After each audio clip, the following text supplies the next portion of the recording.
Hello friends, आप सभी को सकट चौथ व्रत की बहुत बहुत शुभकामनाएं। फ्रेंड्स, आज की वीडियो में मैं आपको सकट चौथ व्रत की कथा सुनाऊंगी। तो देखो, जब भी आप सकट चौथ का व्रत करेंगे, आप कथा सुनने से पहले जिस भी जगह पर आप कथा सुन रहे हो, पहले हम उसे जगह को अच्छे से साफ करके वहाँ पर चाहे तो आप चौकी लगाकर या फिर गणेश जी को विराजमान करके या कथा सुन सकते हो। आप चाहो तो आप कोई थाली या प्लेट ले सकते हैं, या फिर आप सीधा ज़मीन को साफ करके और वहाँ पर स्वास्तिक बनाकर भी कथा सुन सकते हैं, या फिर आप सीधा ज़मीन पर ही स्वास्तिक बनाकर उसके ऊपर हम गणेश जी को विराजमान करेंगे। आप चाहें तो आप गणेश जी की मूर्ति को ले सकते हैं, या फिर इस तरह की जो गणेश जी की मूर्तियाँ अपने घर में होते हैं, या फिर आप गणेश जी के स्वरूप को आप जैसा भी स्वरूप लेना चाहें ले सकते हैं। एक लोटा हमें जल लेना है। कहानी सुनने के लिए सबसे पहले हम गणेश जी को तिलक लगा देंगे। उसके बाद जो जल का लोटा हमने लिया है उसे हम तिलक कर देंगे, और हम अपने आप को भी कहानी तिलक कर लेंगे। कहानी सुन रही उन सभी लेडीज़ को हम तिलक कर देंगे। उसके बाद हम हाथ में तिल के दाने लेंगे, और देखिए, तिल हाथ में लेकर जब हम सकट चौथ व्रत की कथा शुरू करेंगे, तो चलिए मैं आपको कथा सुना देती हूँ। एक बार एक गांव में एक बुढ़िया रहती थी। बुढ़िया का एक बेटा था। बेटा गांव के लोगों के पशुओं को चरा कर लाता था, और जो भी चराई के बदले में उसे पैसे मिलते थे, उसी से बुढ़िया और उसके बेटे का गुजारा होता था। बुढ़िया का बेटा सुबह चला जाता था गाय भैंसों को चराने, और शाम को गाय भैंसों को चरा कर आता था। इसी तरह से दिन बीत रहे थे। एक दिन जब बुढ़िया का बेटा पशु चराने के लिए जंगल में जा रहा था, तब उसकी चाची ताइयों ने उसे रोक लिया। उसकी चाची ताई बोली, बेटा तू तो सारा दिन मेहनत करके सारा दिन जंगल में धूप में सारे पशुओं को चराता है, और तुम्हारी माँ घर में गटक करके खाती है, यानी कि पकवान बनाकर खाती है, गटक चूरमा बनाकर खाती है। अब लड़का बोला, मैं ऐसे तो यकीन नहीं करूँगा, मेरी माँ तो ऐसे नहीं कर सकती। उसकी चाची ताई बोली कि कोई बात नहीं, अगर तेरे को यकीन नहीं आ रहा तो आज तू अपने घर थोड़ी देरी से थोड़ी जल्दी आ जाना, फिर तुझे हम अपनी आँखों से दिखाएंगे। अब लड़के ने सोचा, चलो ठीक है, देखने में क्या बुराई है। अब उसे उस दिन बुढ़िया का बेटा थोड़ी जल्दी अपने घर आ जाता है। उसे दिन सकट चौथ का व्रत था। बुढ़िया अपने बेटे के लिए सकट चौथ माता का व्रत किया हुआ था। बुढ़िया तिलकुट्टा बना रही थी। अब जैसे ही बेटे ने देखा कि माँ तो तिलकुट्टे के लड्डू बना रही है, बेटे ने सोचा कि मेरी चाची ताई तो ठीक कह रही थी। मैं तो सारा दिन घर से बाहर रहता हूँ, मेहनत करता हूँ, और माँ यहाँ पर पकवान बना बना कर खाती है। मेरे लिए रखना तो दूर, मेरे को तो बताती भी नहीं है। तो लड़का बोला, माँ मैं तो घर छोड़कर जाऊँगा। बुढ़िया बोली, बेटा क्या बात हो गई? तो वह बोला, माँ मैं तो सारा दिन मेहनत करूँ और तू पकवान बना बना कर खाती है, ना मेरे लिए रखती है और ना ही तू मेरे को बताती है, तो मैं घर को छोड़ कर जा रहा हूँ। अब बुढ़िया को समझ में आ गई कि उसके तो किसी ने कान भर दिए हैं, उसको तो किसी ने सिखाया पढ़ाया है, अब यह नहीं मानेगा। तो बुढ़िया बोली, ठीक है बेटा, अगर तू घर छोड़कर जा रहा है तो यह तिल के दाने ले जा। मैं तो आज सकट चौथ का व्रत किया हुआ था, तेरे लिए व्रत करती हूँ, फिर भी तेरे को यकीन नहीं है तो तू यह तिल के दाने ले जा। जहाँ पर भी तुझे मुसीबत आए, जहाँ पर भी कष्ट आए, वहाँ पर तिल के दाने बिछाकर बैठ जाना। अगर मैं तेरे लिए व्रत करती होंगी तो यह मुसीबत टल जाएगी, और नहीं तो फिर मैं झूठी साबित हो जाऊंगी। लड़का बोला, ठीक है। तिल के दाने लेकर बुढ़िया का बेटा घर से निकल गया। अब घर से निकलकर जंगल में चला गया। जंगल में जब जाने लगा तो सामने दो शेर आकर खड़े हो गए। शेर को देखकर बुढ़िया का बेटा डर गया। बुढ़िया के बेटे ने सोचा कि ये दोनों तो मेरे को खाएंगे। अब मुसीबत में माँ की याद आई। सभी को जब भी मुसीबत होती है तो माँ की याद ज़रूर आती है। माँ की याद आती है, इसलिए याद आ गई। आज आ गई। तिल लेकर पूर्व के बैठ गया। बोला तिल लेकर वह पूर्व करके बैठ गया। बोला सकट चौथ माता, अगर मेरी माँ ने मेरे नाम के सकट चौथ के व्रत रखे हैं तो आज शेर क्या वो चले जाएंगे और रास्ता छोड़ देंगे, नहीं तो आज मेरा मरना निश्चित है। अब सकट चौथ माता की कृपा से दोनों शेर चले गए और पूंछ हिलाते हुए भागे चले गए, क्योंकि उसकी माँ तो उसके नाम के व्रत किया करती थी, व्रत क्या किया था। अब आगे देखा कि सांप फन तान के खड़ा हुआ है। बिल्कुल आगे उसके सामने सांप आ गया। उसने सोचा कि यह तो मेरे को आज जरूर ही खाएगा। सांप उधर जिधर देखूं उधर ही सांप चला आ रहा है। तो फिर उसने तिल के दाने थे उनको पूर के वह बैठ गया। बोला सकट चौथ माता, अगर मेरी माँ ने मेरे नाम के व्रत रखे हैं तो यह सांप रस्सी बन जाएगा और मैं यहाँ से चला जाऊँगा, नहीं तो मेरा मरना आज तय है। तो सांप तो रस्सी बन गया और वह वहाँ से निकल गया। आगे गया तो बहुत भारी तूफान आती हुई नदी मिली, इतनी तेज़ लहरों से बहती कि उसने सोचा कि अगर मैं नदी को पार करूँगा तो डूब जाऊँगा, अगर पार नहीं करूँगा तो जंगल के जानवर मेरे को खा जाएंगे, आज मेरा मरना तो तय है। फिर माँ की याद आई। तिल पूर के बैठ गया और बोला सकट चौथ माता, अगर मेरी माँ ने मेरे नाम के व्रत रखे हैं तो नदी दो भागों में बट जाएगी, बीच में रास्ता बन जाएगा और मैं निकल जाऊंगा, और नहीं तो आज मेरा मरना निश्चित है। सकट चौथ माता की कृपा से नदी दो भागों में बट गई, बीच में रास्ता बन गया और रास्ते से निकल के दूसरी नगरी में पहुंच गया। तो देखा कि एक बुढ़िया रोते रोते पूड़े बना रही है और पूड़े बनाती हुई रो रही है। बुढ़िया का बेटा बोला कि ये क्या बात है, दुख और सुख दोनों एक साथ कैसे बने, मतलब तुम खुश भी हो और मतलब तुम दुखी भी हो, तो यह कैसी बात है। बुढ़िया बोली, बेटा पूड़े मैं इसलिए बना रही हूँ क्योंकि आज मेरे बेटे का आखिरी दिन है, मैं सोचूं कि उसको कुछ अच्छा खिला दूँ, और रो इसलिए रही हूँ कि इस नगरी में हर छठे महीने आवा पकता है और उसे आवे में एक इंसान को बिठाया जाता है, हर घर से एक इंसान जाता है।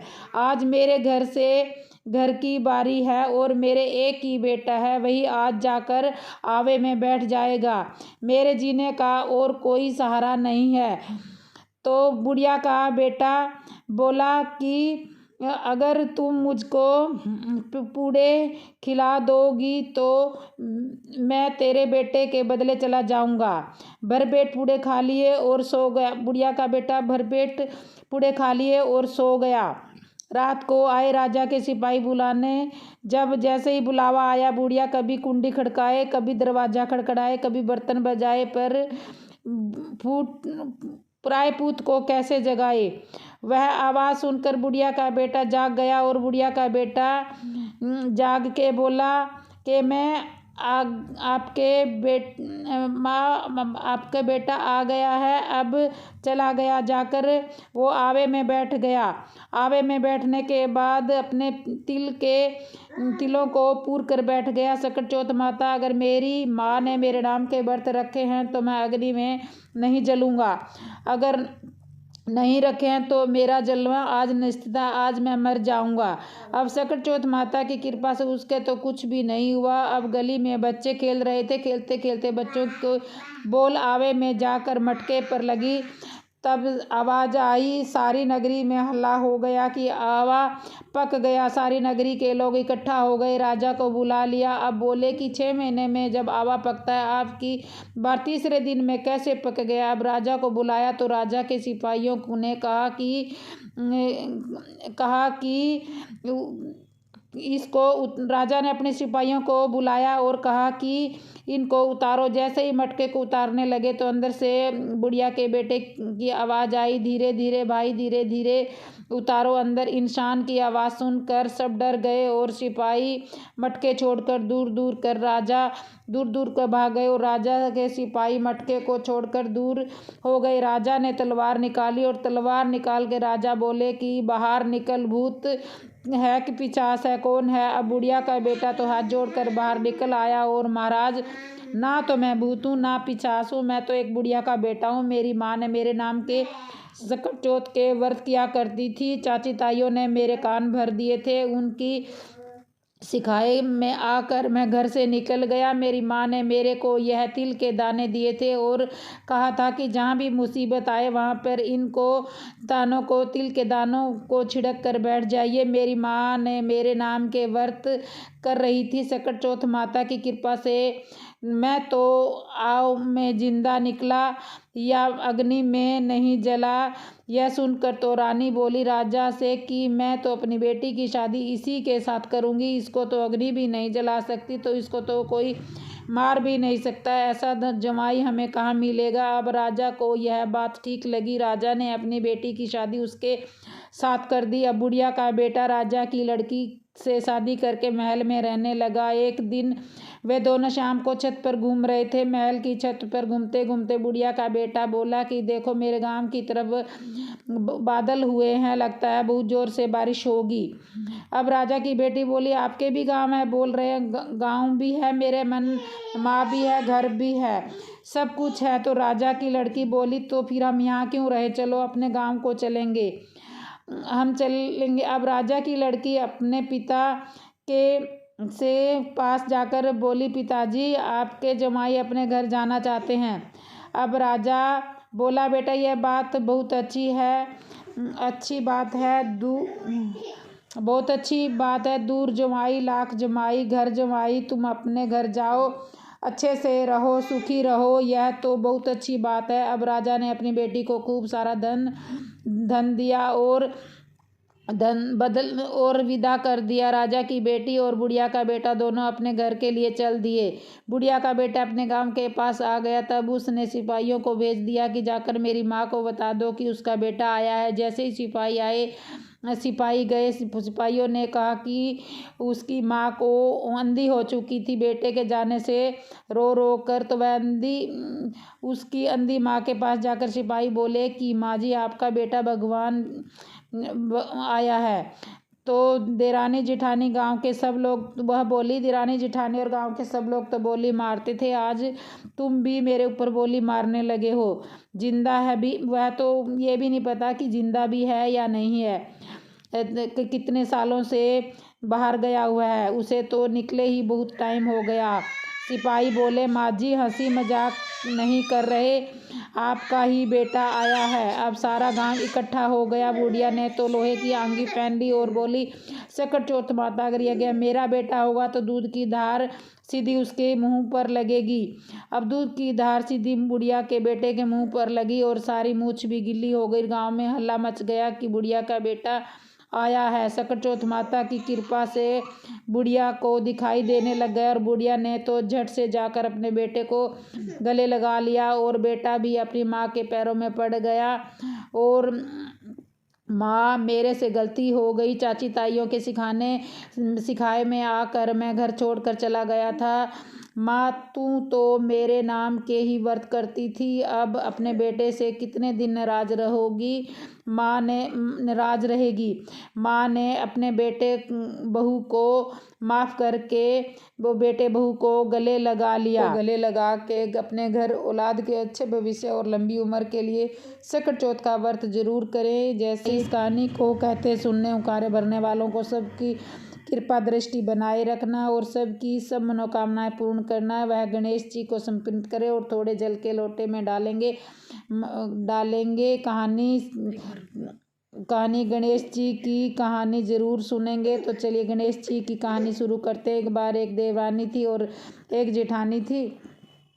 देरानी अमीर थी, जेठानी गरीब थी। तो जेठानी देरानी के घर काम करने जाती थी। काम करके जो भी बच्चा कुचा कुछ मिलता था वह उससे अपने बच्चों को खिला देती थी। इसी तरह से जेठानी का घर चल रहा था। एक दिन सकट चौथ का व्रत था। जेठानी ने व्रत किया। जेठानी का व्रत था, इसलिए वह देरानी के घर में काम करने के लिए नहीं गई, तो कुछ खाने का भी नहीं मिला। अब बच्चे आए, माँ कुछ खाने को दो, तो मन कुछ खाने को दो, खाने का कर रहा है, तो काम धंधा करने तो गई नहीं। इतनी देर में उसका आदमी आ गया। आदमी ने आकर देखा कि बच्चे तो भूख के मारे रो रहे हैं, तो वह अपना व्रत करके बैठी है। बच्चों को रोना भी लगता है। देखकर आदमी को गुस्सा आ गया। गुस्से में उसने खूब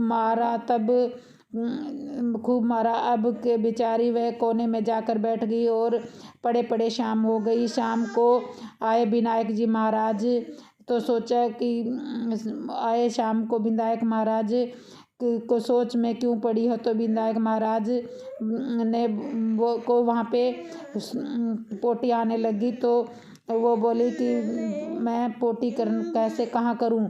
तो वो उसने बोला कि विनायक जी इतना बड़ा घर है, कहीं भी कर लो।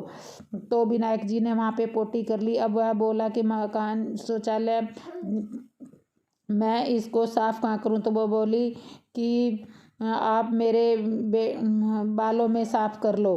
तो उसने सारे बालों पे अपनी पोटी साफ कर ली। विनायक महाराज तो चले गए। वह पड़ी पड़ी बेचारी नींद आ गई। और सुबह जब उठ कर देखा तो घर में तो हीरे मोती सोना चांदी जगमग जगमग हो रहा है। सारा घर धन से भरा। कि विनायक महाराज का तो राजा के घर वास था। उसने खूब हीरे मोती सोना चांदी खाकर आए हुए थे। अब पूरे घर में देखे धन ही धन, जहाँ देखो वहीं धन ही धन समेटने लग गई। सुबह से शाम हो गई। देवरानी ने तो अपने बच्चे भेजे, तो देख कर आओ, बुला कर लाओ, ताई जी क्यों नहीं आई। तो देरानी के बच्चे देखने के लिए आए, तो उन्होंने देखा कि वहाँ तो बहुत हीरे मोती। बच्चे बोले ताई मम्मी बुला रही है, तो हमारे घर का काम कर दो आप। जेठानी बोली कि भाई आप तो मेरे घर कोई काम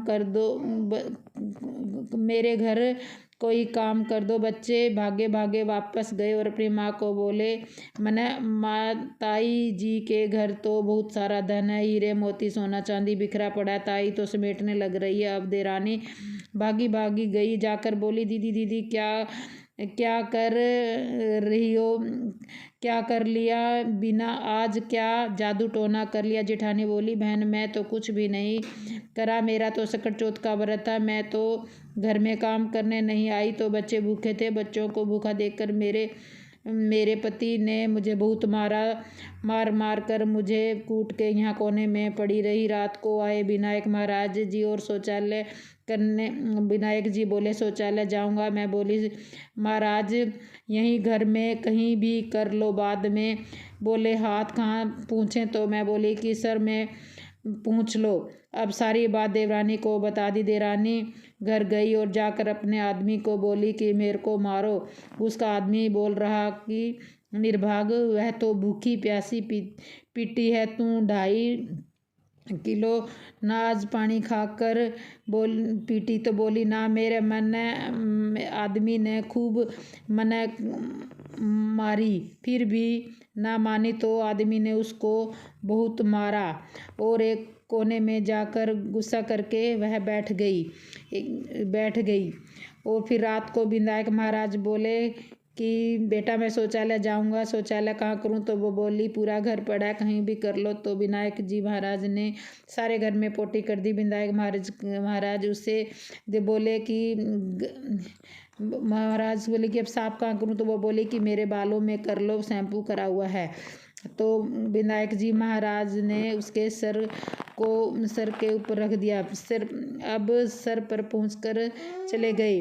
अब सुबह देखा तो सीधे जितना समेटा उतना फैल रहा था। सारे घर में पोटी पोटी हो रही थी, क्योंकि विनायक महाराज तो उसने सीधा दिया। अब तो रानी तो समेट ही नहीं पाई, जितना समय के साथ गई। विनायक महाराज जो अपने आपने क्या कर दिया, मेरी जेठानी को तो इतना धन दिया और मेरे को ये क्या दे दिया। इसलिए उनको ध्यान आया और तूने उसके आदमी बोला कि तूने लालच से 5 विनायक महाराज के पैर पकड़ लिए और महाराज ये क्या फैलाया है, आप ही समेटोगे, मेरी गलती हो गई, मेरे को माफ़ कर दो।